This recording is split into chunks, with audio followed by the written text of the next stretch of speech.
Bienvenue mesdames et messieurs, merci encore Nandenge Tokutanaka, grâce à la magie, la technologie, merci. Alors comme tu sais que dit Faki, tout le monde, pour continuer toujours à commémorer un an et à disparition de Tshisekedi Delo, rassemblement qu'à sa vue, le outil pour ça aussi, on ça la messe, toujours pour commémorer la disparition. Il y a Etienne Tshisekedi qui est sorti à Metz. Le président du rassemblement RK Savou. C'est un message à Bolanda. Benga Lobi, on se retrouve juste après.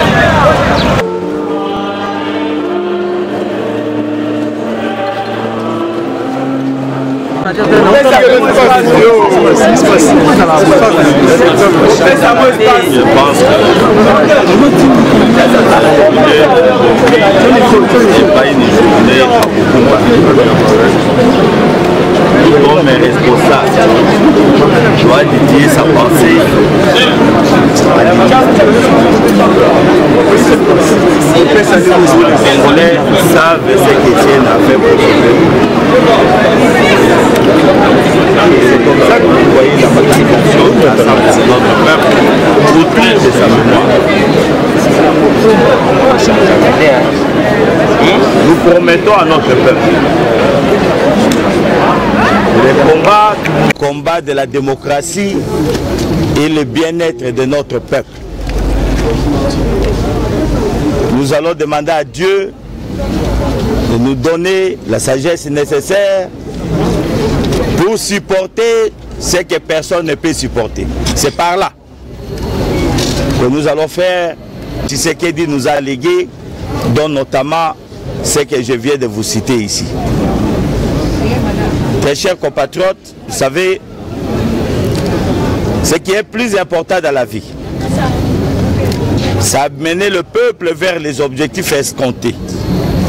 La paix, la démocratie, les élections et aussi notre dignité nationale. Vous savez, nous sommes une grande nation. Nous sommes aussi un grand peuple. C'est le moment pour nous de témoigner au monde que les grands hommes sur la terre africaine, pour la plupart, sont sortis de notre pays.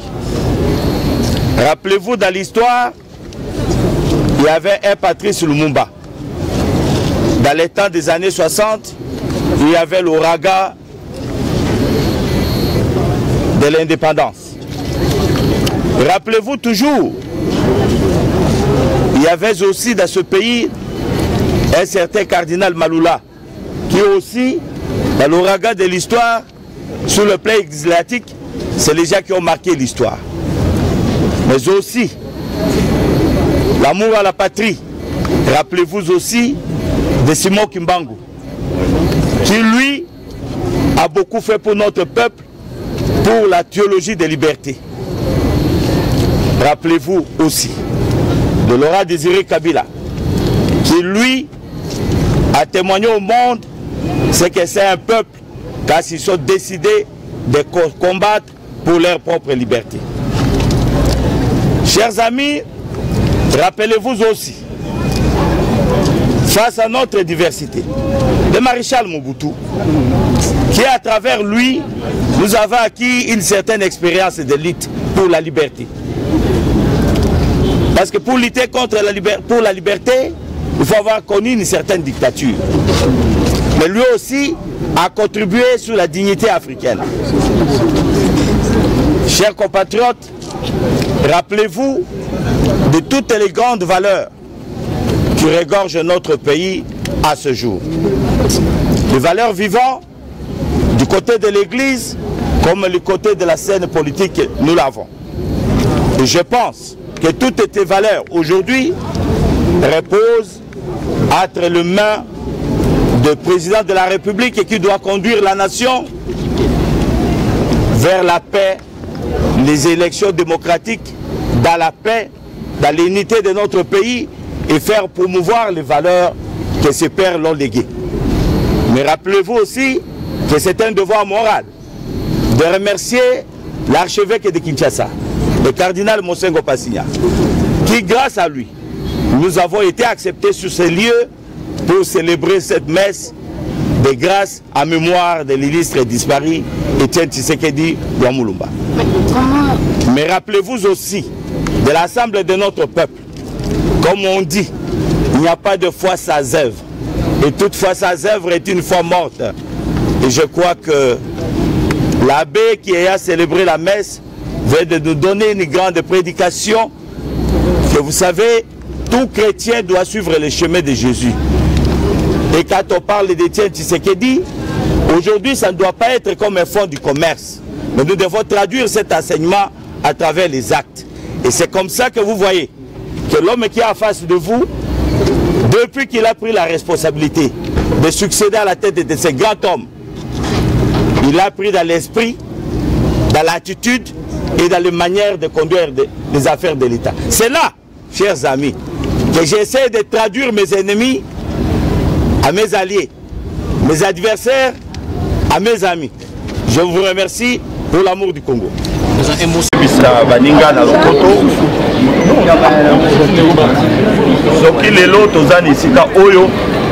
C'est parce que moko na kati ya bana Congo asalaki maso lelo pota marqué na histoire ya mboka ndazalaki papa ya démocratie na mabele na biso ye ndazalaki papa ya kimia parce que Etienne Tshisekedi alobaka que lite na biso ekozala toujours ya minduki te ya koboma mutu te ya kosala mutu mabe te na symbole wana nde boyebi komba na biso pembeni ya mbuta mutu wana.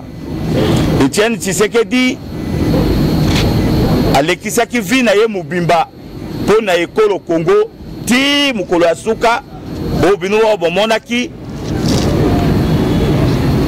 ntango ye asalaki mitinge na ye atikilaki biso ba recommandation ya liboso bosala maso po te soki likambo ezali il faut boloma na entre bino bato ya opposition na bato oyo baza na pouvoir. Ya mibale alobaki ete il faut tokumba ekolo Congo na kimia maso po te tomema peuple na biso na baélection, tomema peuple na biso na bokimia nyonso, topesa oyo ekoki na peuple na biso po alia po dignité na biso ezonga. Na bakati ya ba recommandation wana oya yebisaki biso ki faut tolakisa na mokili ke ba oyo bazali na opposition na ba oyo bazande ne bonga ya bokonzi il faut tozala ensemble po te tolakisa Congo totombola Congo to répondre na ba besoin ya peuple na biso. Na kati wana nde biso tango ya kufi toyaki bilongo na baninga baso o bamonaki ke il faut ezala moko na kati na bango oyo aza ko répondre na ba critère na ye yango nde bayaki kotia ngai ndesika wana na place oyo tozali lelo.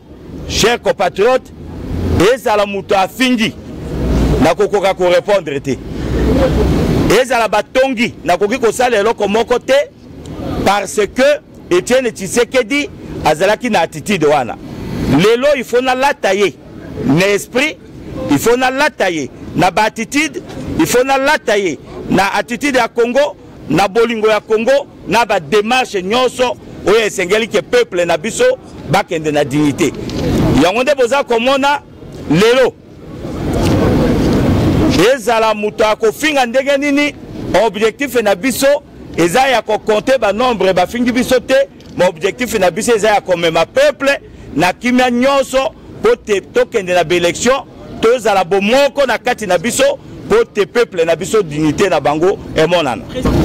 Je crois que boyokaki ba résolution o to salaki nzambo ya likolo ayebi o toza kosala na compromettre eloko moko te na population, mais parmi ba mesure ya décrispation oyo ekoleka nyonso ezali retour ya ebembe na ye. Vous savez, chers compatriotes, ezala président de la République, ezala bato nyonso tosi tosololi dossier wana et awa eza isika ya koyebisa bino détail été parce que population baza na besoin ya détail ya makambo wana te et que volonté ezali oyo population balingi bamona leader na bango bamona mwana mboka bamona oyo akotisa démocratie na mabele na biso azonga pote totia ye na se ya mabele boyebi chers compatriotes ngana za mutu na sala ka démagogie te. Je crois que lelo chacun de nous a s'interpellé na conscience na ye parce que ça fait quand même plus de 8 mois toza na kati ya pouvoir et que Bembe Etienne eza toujours libanda nga moko na za moko ya bato oyo conscience na ngai ezo permettre ngai na la pongi ya mutu nyonso te mais na koyebisa peuple na vie eloko eleki nyonso c'est d'atteindre ba résultat eloko na compromettre bino et que tokotoke ba porte nyonso et lokola mbola matadi ye moko oyo aza mokonzi ya ekolo Joseph Kabila apesa même esika moko oyo bomonaka na Gombawa comme bisika mususu oyo toza ko explorer na banza likambo oyo ekuumela lisusu te ngai moko pe ndenge bayebisaki bino naza kokende pe na poto boyebi que ça fait autant d'années maintenant ça fait 12 mois mwasi na ye aza toujours kofanda na ase c'est beaucoup parce qu'à 12 mois c'est toute une vie et que maman wana aza na 80 ans lelo du fait que nanu batie mobali na ye na ase te aza kofanda kaka na ase eza kosala pasi au-delà de tout toza batu engai naza moko ya bana oyo nazalaki na kati ya libota wana et je crois que congolais nyonso azali témoin histoire boko sentir douleur na ngai non seulement un an Etienne azakaka na ba frigo mais ça fait un an maman na biso Marthe Tshisekedi azako fanda kaka na ase ezako pesa biso pasi mingi na age wana certes mubala atikiye mais ta o nzamba apesi po atikala na ase il fallait que toi encadrer lolenge mususu bana o ya atiki nazako comprendre douleur nini o bazana yango ya komona lelo autant d'années un an mobimba papa na bango azali banda melif ko il faut bayeba na maso wana o eleki maso eza solution et que solution eza lisusu musika te ngana kokota na démagogie te mais toza ko négocier toza ko sala maso parce que problème ya kozonga ce n'est pas ça problème il faut te yebe sika nini oyo tokotia ye pote mokili mobimba bamona lukumu oyo topesi. Merci Nabilo nyonso bauti kolanda olenga ndenge auti koloba ndenge auti kosala promesse na bakongolais na mission oyo aza nango aza kobunda mpe Bembe Etienne Tshisekedi ezonga Kinshasa. Commentaire tokosala eza te. Merci na Christian Chibambalo, merci Nabilo nyonso bozaki bakula kolanda biso tokutani na numero mosusu. Bye bye.